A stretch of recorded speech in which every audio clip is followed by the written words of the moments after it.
Bienvenue dans votre édition des locales. La limitation de vitesse à 80 km/h sur les routes secondaires ne fait pas que des mécontents. Au Pays Basque, nous verrons que c'est une bonne nouvelle pour le leader de la fabrication des panneaux de signalisation. Dans cette édition, nous parlerons également recrutement, avec des propositions d'emploi sur les terres les plus glaciales du globe.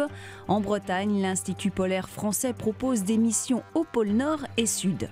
Mais avant, on débute avec ce vol en Dordogne. L'une des rares reliques du pape Jean-Paul II confiée à la France a été dérobée, un acte condamné par l'Église. Descendre dans la crypte a été un jeu d'enfant pour le ou les voleurs. Fin décembre, une relique exceptionnelle a été volée ici même. Une pièce de la ceinture portée par Jean-Paul II le jour où un tireur a tenté d'abattre le pape à Rome. S'attaquer à une relique, c'est s'attaquer à notre foi. Il n'y a plus de respect pour le religieux, il n'y a plus de respect pour le sacré. Dans le diocèse de Périgueux-Sarlat, ce simple morceau de tissu chapardé, ayant appartenu au pape sanctifié, suscite un grand émoi. De quoi se poser beaucoup de questions sur le but de cette indélicatesse.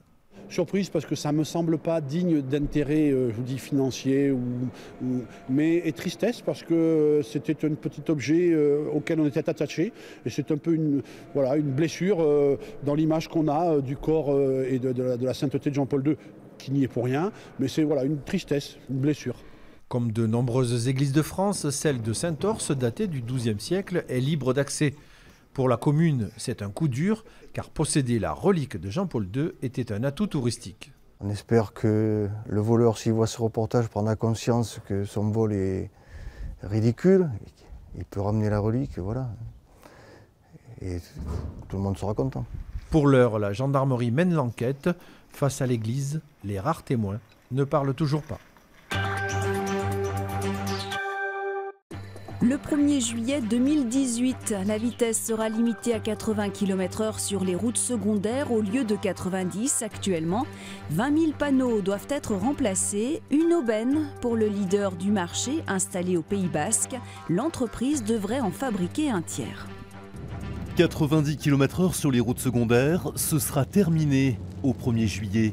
La limitation sera fixée à 80. Des panneaux qu'il faudra donc remplacer sur tout le territoire national. Une bonne nouvelle pour cette entreprise du Pays Basque. Implantée à Urrugne depuis 20 ans, elle est leader en France dans la fabrication de panneaux de signalisation. Un tiers de ce nouveau marché lui sera confié.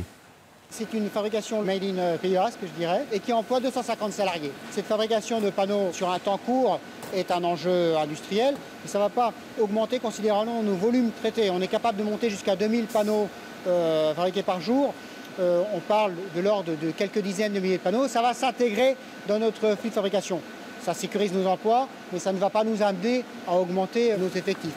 Une production qui devra donc être anticipée pour être livrée et installée avant le 1er juillet. Plusieurs milliers de panneaux sortiront donc de ces ateliers pour équiper les 400 000 km de routes concernées par cette limitation de vitesse. Avis aux aventuriers qui n'ont pas froid aux yeux. Dans le Finistère, l'Institut polaire français Paul-Émile Victor recrute des professionnels pour ses prochaines campagnes scientifiques au pôle Nord et Sud. Une quarantaine de postes sont à pourvoir. En 2013, j'ai décidé de postuler pour être second central lors d'un hivernage à Dumont-d'Urville.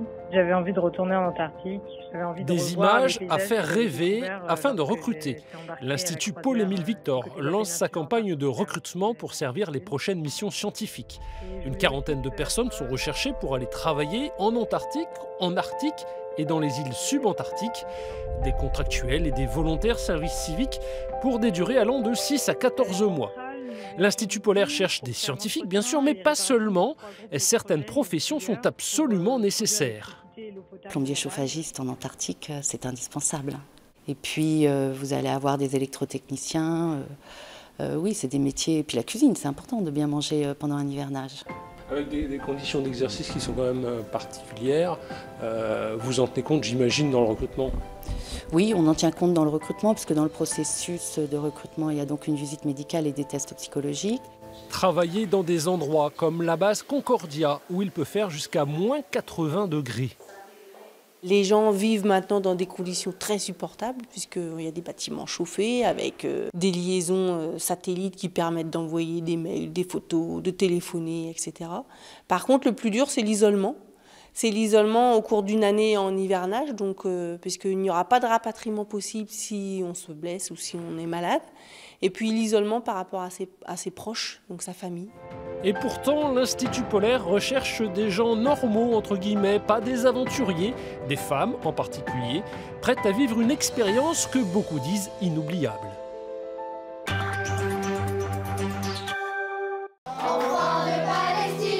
Et pour terminer, c'est l'un des projets du gouvernement, généraliser les chorales dans tous les collèges de France. L'Académie de Rouen fait figure de précurseur. On dénombre près de 170 chorales dans l'enseignement secondaire, illustration au Havre. Vous chantez tous la même chose au début et ensuite on enchaîne avec le beatbox. Concentration maximale. Dans quelques jours, ces adolescents seront en représentation. Depuis septembre dernier, ils s'adonnent 2 fois par semaine au chant dans la chorale Lenreit du collège Descartes du Havre. Tous volontaires, ils ont parfois dû dépasser leurs appréhensions pour s'inscrire à cette activité, mais chacun en voit déjà l'utilité. Moi j'aime bien chanter parce que sinon chez moi des fois il n'y a rien à faire. Avant j'étais plus speed, je bougeais partout et maintenant ça m'a aidé à rester encore plus calme. Du coup, c'est plus facile de rester à sa chaise au lieu de bouger partout. Dans ce collège, classé REP+, il existe une chorale depuis des décennies. Cette année, le projet développé s'appelle Erund. Il permet à ces adolescents aux origines culturelles variées de trouver des racines communes. Pas de prérequis, la classe s'adapte au potentiel de chacun. Ils se forment une petite famille à l'intérieur même du collège et automatiquement, oui, ils sont mis en réussite.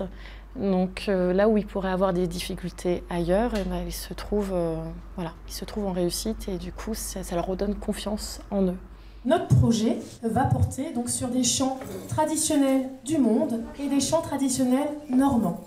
Enfants de Palestine ou enfants d'Israël. C'est déjà l'heure de la représentation. Le public du jour, des enfants d'un institut médico-pédagogique tout proche du collège, mais que les élèves ne connaissent pas. C'est symbolique le fait de travailler avec des enfants aussi qui sont en situation de handicap. Ça les forme en tant que citoyens pour leur vie future quand ils seront adultes, qui deviennent des adultes responsables. Ça nous fait du plaisir parce que du coup on peut partager ce qu'on a fait.